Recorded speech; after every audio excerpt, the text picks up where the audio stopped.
물가를 잡았다. 이 말이 거짓말일까요? 아니면 사실일까요? 자, 여러분 일단 이것을 먼저 한번 보시죠. 예. 전월 대비 미국입니다.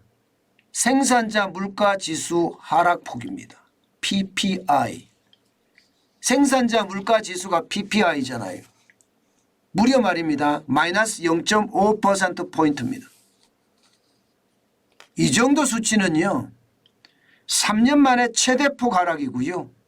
2020년 4월 이후로 가장 많이 떨어졌습니다. 야, 여러분 생산자 물가라는 게 이게 도매 물가를 말하는 거잖아요. 생산자 물가가 이렇게 많이 떨어지면요. 바로 다음 달에 소비자 물가, 소매 물가는 또 뚝 떨어집니다. 그러니까 지금 4월 소비자 물가는 훨씬 더 많이 떨어질 수 있다는 거죠. 그런데 생산자 물가 지수를 보면요. 점점 미국의 목표 물가 지수를 따라가고 있습니다. 여러분 이거 한번 보세요. 2.7%까지 떨어졌어요. 2.7%까지 3월에. 작년 6월만 하더라도요. 생산자 물가가 11.3%였습니다. 그러던 것이 9월에 8.5%까지 떨어지고요.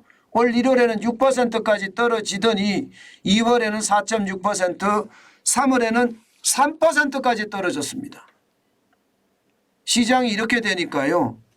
시장 전체적으로는 야 이제 물가가 제대로 자리를 잡아가는 것은 아닌가 이런 해석을 굉장히 많이 내놓습니다. 이렇게 되니까 말입니다. 연준에 지금 소비자 물가 불안도 좀 가라앉는다 이렇게 이야기할 수가 있을 것 같아요. 지금 3월에 소비자 물가가 5%였잖아요. 지난 6월에 9.1%에 비하면 4.1%포인트가 떨어진 수치예요. 그런데 도매 물가가 3월에 2.7이 되면 지금 4월에 소비자 물가는 어떻게 될까요? 더 떨어진다는 이야기예요. 더 떨어진다는 이야기. 어쩌면 말입니다.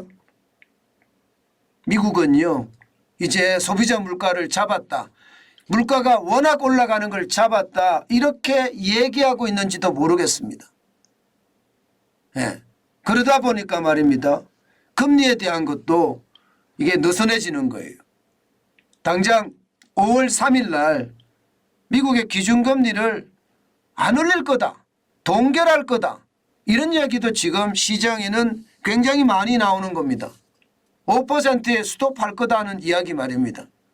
물론 아직까지는요. 5월에 베이비 스텝이라고 이야기하는 0.25%를 올린다는 게 시장의 대체적인 전망이에요. 그런데 생산자 물가가 워낙 많이 떨어지니까 야 이거 시장 뭔가 달라지고 있는 모양새인데 이렇게까지 지금 이야기하고 있습니다. 예, 오죽했으면 말입니다. 오늘 시장은요. 생산자 물가가 3년 만에 최대폭으로 하락을 해서 전년 대비해서 2.7%를 기록하니까 시장은 요동친 거예요. 나스닥은 1.99%까지 급등했습니다. 236.93포인트가 올라서요. 12,000을 그냥 순식간에 해보겠어요. 12,166.27을 기록했습니다. 이 기술주 중심이 이만큼 많이 올라갔다는 뜻이에요. 게다가 말입니다. 대형주 중심의 S&P 500도 1.33% 54.27이 올라서요. 4,146.22를 기록을 하고 있습니다. 시장 자체의 어떤 분위기가 굉장히 빠르게 변하고 있다 이렇게 이야기할 수 있죠. 대형주 중심도 이렇게 올라가니까요. 블루칩 중심의 다우산업지수도 마찬가지입니다. 1.14%가 올랐고요. 383.19가 상승을 했습니다. 그래서 무려 말입니다. 34,000까지 올라가 34,029.69까지 올라갔습니다. 야 시장은요. 이렇게 많이 올라가니까 시장 전체적으로는요. 뭔가 예, 놀라는 분위기에 놀라는 분위기. 지금 그만큼 말입니다. 시장의 분위기가 확 달라졌다 이런 얘기입니다. 그렇지만 말입니다. 예, 시장은요 큰 호재가 없습니다. 저는 시장이 이렇게 올라가는 것은 예, 단순하게 도매 물가가 워낙 떨어졌기 때문에 올라가는 거 있다고 생각을 합니다. 그렇지만 예, 금리 앞에 장사 없다는 여전히 유효합니다. 지금 금리가 말입니다. 5%에서 만약에 현재까지는 5월 3일 날 0.25%의 금리를 올려서 5.25%가 최종 금리가 될 거라는 시장의 예측이 있습니다. 예. 그렇지만 말입니다. 5.25%에서 인하에 대한 이야기는 전혀 없습니다. 게다가 인하를 안 할 거라는 게 대세예요. 지금 예, 미국의 중앙은행인 연방준비제도 의장, 예, 미국의 중앙은행인 연방준비제도의 의장 있잖아요. 제롬 파월은요 뭐라고 이야기하나 하면요, 스탑, 이제 금리 인상을 스탑한다는 거예요. 그리고 and hold 이렇게 이야기합니다. 홀드라는 것은 동결로 오래 간다는 이야기예요. 결국 말입니다.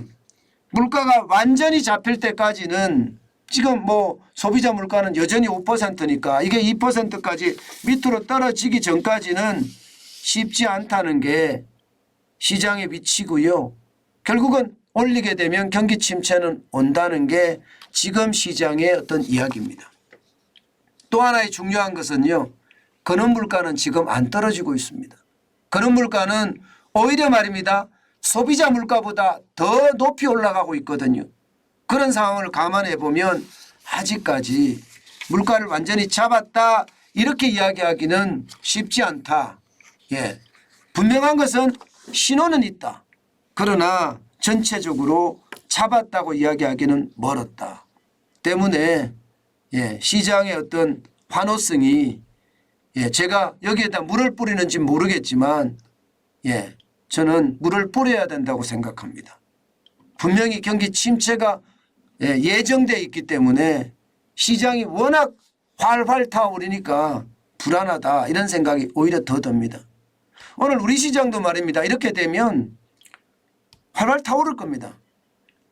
이게 미국 시장이 오르면 우리 시장도 오르고 예, 미국 시장이 내리면 우리 시장도 내리는 커플링 현상이 굉장히 심하게 요즘은 나타나거든요.